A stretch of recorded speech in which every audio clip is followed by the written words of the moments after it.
শুক্রবার একটা বিশেষ আমল আছে, আমলের জগতে সবচেয়ে বেশি ফজিলতপূর্ণ আমল। এটা এত বেশি ফজিলতপূর্ণ আমল আমলের জগতে আর নাই, করোনা দিছে আরেকটা পাওয়া যায় না।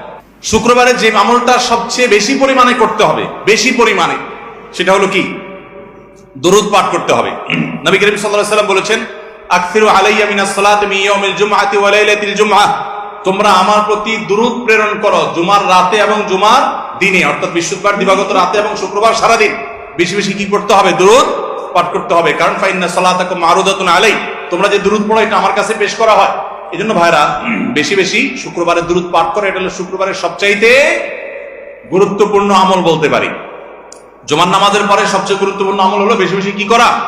দুরূদ পাঠ করা। দুরূদ পাঠের সবচেয়ে শ্রেষ্ঠ সিজন হলো বৃহস্পতিবার রাত থেকে নিয়ে শুক্রবার সন্ধ্যার আগ পর্যন্ত।